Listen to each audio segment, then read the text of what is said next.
नमस्कार and welcome to the Study World दोस्तों। तो आज हम बात करेंगे कि मनीष सिसोदिया को सीबीआई ने क्यों अरेस्ट किया है और उनके खिलाफ जो दिल्ली लिकर स्कैम का जो आरोप लगाया है वो क्या है, इसके बारे में हम जानते हैं। अभी कल मनीष सिसोदिया को सीबीआई ने अरेस्ट किया है और लगभग 8 घंटे चली पूछताछ में उन्होंने कई सवाल पूछे। उसमें सीबीआई ने कहा है कि मनीष सिसोदिया ने किसी का भी जवाब एक सेटिस्फैक्ट्री तरीके से नहीं दिया है, इसलिए उन्हें हमने गिरफ्त में लिया है। अभी हम देखते हैं इसके बाद कि दिल्ली का लिकर स्कैम क्या है, नई पॉलिसी क्या है, उसके बारे में देखें। अभी मनीष सिसोदिया जो दिल्ली के डिप्टी चीफ मिनिस्टर है वो अरेस्ट हो गए हैं। क्यों? करप्शन के एलिगेशंस के उन पर लगाए गए हैं। अभी देखो दिल्ली की जो नई लिकर स्कैम है और इसका पंजाब का कनेक्शन क्या है, इसमें हम देखेंगे। देखो दिल्ली की जो नई स्कीम है, जो पॉलिसी है, वो नवंबर 2021 में प्रपोज मतलब इम्प्लीमेंट की थी और उसको प्रपोज किया था 2020 में। और इसके तरह मतलब पूरा जो अल्कोहल का जो बेचने का तरीका है वो एक दिल्ली में नेशनल कैपिटल में पूरी तरह से चेंज हो गया था। देखो ये तो हमने बताया कि इम्प्लीमेंट की थी कब, 2021 में, और इसको प्रपोज किया था 2020 में। इसके बाद हम देखते हैं जो मतलब जो दिल्ली गवर्नमेंट है, क्योंकि गवर्नमेंट जो ठेके अपने रहते हैं, क्योंकि गवर्नमेंट जो अपनी तरफ से जो लिकर बेचती है उसके जो स्टोर्स थे वो पूरी तरह से नई पॉलिसी में बंद कर दिए थे और पूरा का पूरा इसका प्राइवेट किया था, पूरा का पूरा प्राइवेटाइजेशन किया था। अभी हम देखते हैं, देखो जो 4 गवर्नमेंट कारपोरेशंस थी, जो वो 475 जो दिल्ली के जो लिकर स्टोर्स थे वो चलाते थे, कितने में से 864 में से। और जो नई पॉलिसी है उसमें 849 जो स्टोर्स है वो पूरी तरह से प्राइवेट कंपनीज को दिए गए बिडिंग के द्वारा। और इसका मतलब दिल्ली की जो एक्साइज पॉलिसी थी 21 से लेकर 22 तक जो इंट्रोड्यूस की थी, वो प्राइवेट प्लेयर्स को मार्केट में लाने के लिए इंट्रोड्यूस की थी। और बस इतना ही नहीं, नई पॉलिसी के अनुसार अगर किसी प्राइवेट प्लेयर्स को अगर अपने तरफ से डिस्काउंट देना है किसी भी अपने कस्टमर्स को तो वो दे सकता था, बल्कि ऐसा हर तरफ नहीं होता है। सरकारी जो लिकर शॉप्स रहते हैं उसमें सरकार एक फिक्स प्राइस रखती है, उससे मतलब वही रेट पे उस स्टोर को लिकर बेचना पड़ता है। और जो मतलब जो दिल्ली के सेक्रेटरी है, उन्होंने जो उनका नाम है कुमार, उन्होंने एक रिपोर्ट में कहा है कि इस लिकर पॉलिसी को इम्प्लीमेंट करने के लिए जो प्रोसीजरल लैप्सेस है वो बहुत है। क्योंकि देखो इनका मानना है कि मनीष सिसोदिया ने ये डिसीजन खुद लिया, कैबिनेट से अप्रूव नहीं कराया, और एलजी जो लेफ्टिनेंट गवर्नर है उनकी ऑथराइजेशन नहीं ली। और इनके खिलाफ, मनीष सिसोदिया के खिलाफ एक भी आरोप है कि इन्होंने 144.36 करोड़ की जो लाइसेंस फी थी, जो लाइसेंस फी थी उसको मतलब नहीं लिया। क्यों? क्योंकि ड्यू टू कोविड, ऐसा मनीष सिसोदिया ने कहा है, ड्यू टू कोविड की वजह से, क्योंकि लिकर शॉप बंद थी कुछ दिनों के लिए तो इसकी वजह से उनको लॉस हुआ, तो इसलिए उन्होंने माफ करी, बल्कि ये सरासर गलत था। उसके बाद इतना ही नहीं, जो इम्पोर्ट पास फी रहती है, क्योंकि अगर कहा दूसरे स्टेट से, दूसरी जगह से हम अगर बियर इंपोर्ट करते हैं तो उस पर 50 पर बियर जो इंपोर्ट ड्यूटी लगती है वो लगती है, और उसको इन्होंने माफ कर दिया, मतलब इनको छोड़ दिया। इसकी वजह से सरकार को, एक्साइज डिपार्टमेंट को बहुत बड़ा लॉस हुआ। एक तो पहले ही लाइसेंस की वजह से जो ड्यूटी फी माफ की उससे लॉस हुआ, और फिर 50 रुपये पर बियर की वजह से लॉस हुआ। अभी देखो इनकी जो हम कंपेयर करते हैं ओल्ड पॉलिसी और नई पॉलिसी के बीच में, लेकिन उससे पहले मनीष सिसोदिया ने जो हेड ऑफ एक्साइज डिपार्टमेंट है, उन्होंने दिल्ली में जुलाई 30 को एक मतलब अनाउंस किया कि जो नई पॉलिसी थी उसको दिल्ली गवर्नमेंट विड्रॉ करेगी। अभी जो अपोजिशन है वो ये भी कह रही है कि अगर आपकी पॉलिसी इतनी अच्छी थी तो आपने विड्रॉ क्यों की, और ये भी बहुत आरोप लग रहे हैं इनके ऊपर। अभी देखो allowing only government own liquor vendors to operate in Delhi despite a 27% in government revenue amounting to 8900 crore resulting from the new excise regime for liquor sales।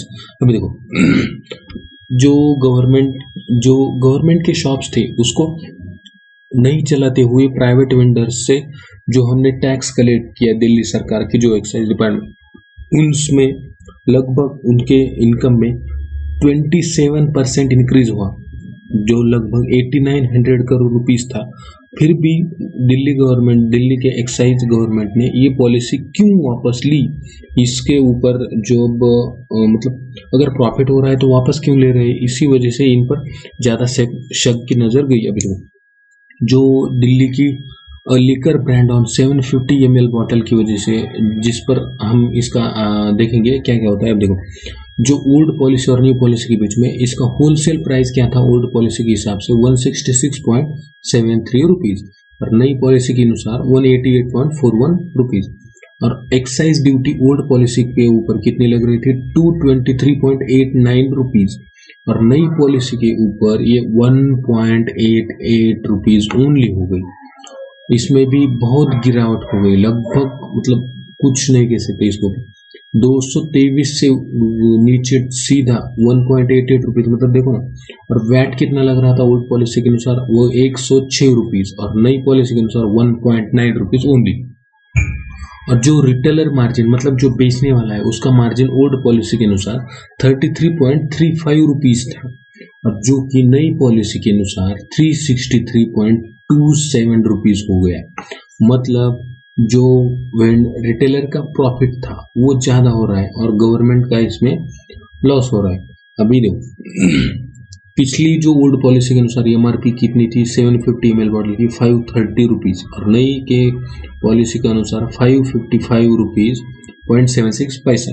अभी इसमें एडिशनल एक्साइज पिछली नई पॉलिसी में 4.56 थी, और टोटल एमआरपी जो old policy के अनुसार 530 रुपीज़ थी और नई पॉलिसी के अनुसार 560 रुपीज़ थी।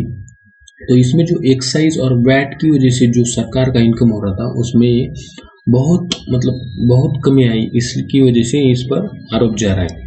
अभी जो 2020 में मैंने तो बताया था कि नई पॉलिसी इंट्रोड्यूस करी, और दिल्ली गवर्नमेंट में इसमें जो एक्साइज डिपार्टमेंट है उसने सीधा एग्जिट किया। कब? जब एलजी, दिल्ली के जो एलजी सक्सेना है, विकी सक्सेना, उन्होंने सीबीआई को इसकी तरफ से, मतलब जो इनको लगा कि कुछ तो घोटाला हो रहा है, तो उन्होंने जब बताया सीबीआई को कि कोई एफआईआर कंप्लेन की, तब दिल्ली सरकार ने इसको वापस ले लिया, इस पॉलिसी को।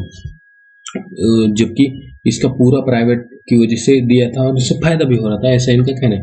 अभी देखो, दिल्ली लिकर पॉलिसी का जो पंजाब के इलेक्शन है, इससे क्या कनेक्शन है हम देखते हैं। ईडी और सीबीआई ने जब जो पंजाब में अलग अलग लोकेशंस पे छापे मारे, किससे related? Delhi liquor policy scam की वजह से। इसमें जो आंसर जो नरेश कुमार से रिपोर्ट में कहा गया था कि अरविंद केजरीवाल एंड जो भी इससे रिलेटेड है वो सब इसमें इन्वॉल्व है। अभी जो गवर्नर वीके सक्सेना है, इन्होंने आरोप लगाया है कि दिल्ली के जो डिप्टी चीफ मिनिस्टर है मनीष सिसोदिया, इन्होंने जो भी लाइसेंस होल्ड कर रहे थे उनको बेनिफिट देने का काम किया है। The report further allege the benefits were, और आगे ये भी कहा गया है कि जो गवर्नर है उन्होंने कि दिल्ली के जो चीफ मिनिस्टर है उन्हें आम आदमी पार्टी को इसमें फ़ायदा पहुंचाया है, और मनी जो भी इसमें बेनिफिट मिला है किसको? जो होल्डिंग लिकर लाइसेंस जो लोग हैं उन्होंने आम आदमी पार्टी को इसका फ़ायदा पहुंचाया है, और जो पंजाब के असेंबली पोल से इसमें आम आदमी ने इसका उपयोग किया है। अभी जो हम देखते हैं, 2 companies name Brindco and Anant wines, जो spirits have been name in the Delhi, जो भी स्कैम में जो दिल्ली एक्साइज स्कैम में जो 2 टाइप्स के जो वाइन्स के जो प्रकार आ रहे हैं, उसमें जो दोनों कंपनियां कहाँ की है? वो पंजाब की है, क्योंकि wholesale liquor licence for Indian made foreign liquor and bottled in origin by both are in Punjab. The allotment of licenses to these private entities have enabled them to capture almost 70% of the market. जो ये licence इन्होंने दिया private companies को, इसका मतलब 70% of the market वो इन IMFL और BIO को गया। In this case the ED has already raided the premises of Excise and Taxation Commissioner Varun Rojam and Naresh Dubey. ED ने छापा मारा है। इसकी वजह से अभी जो दिल्ली के जो गवर्नमेंट जो डिप्टी सीएम है, इनको जो सीबीआई ने अरेस्ट किया है, और सीबीआई ने ये भी कहा है कि इनसे जब सवाल पूछे गए तो इन्होंने कुछ मतलब सेटिस्फैक्ट्री आंसर नहीं दिया उन जवाबों का, जबकि हमारे पास उसके खिलाफ मतलब उनके सारे सबूत थे, फिर भी ये मना कर रहे थे कि इसे मुझे कुछ पता नहीं है। और इसलिए सीबीआई ने कहा गया है कि हम इन्हें अरेस्ट कर रहे हैं और आज के दिन जो मंडे के दिन है इन्हें कोर्ट में पेश करेंगे और रिमांड मतलब कुछ दिन एक्स्ट्रा मांगेंगे ताकि इनको जेल में इंट्रोगेशन के जरिए इनसे कुछ इंफॉर्मेशन कलेक्ट की जाए, ऐसा इनका कहना है। किसका? सीबीआई का। अभी इसके आगे तो हम कुछ नहीं कह सकते क्या होता है, अगर इसके आगे कुछ भी होता है तो हम आपको बताएंगे। तब तक के लिए बाय।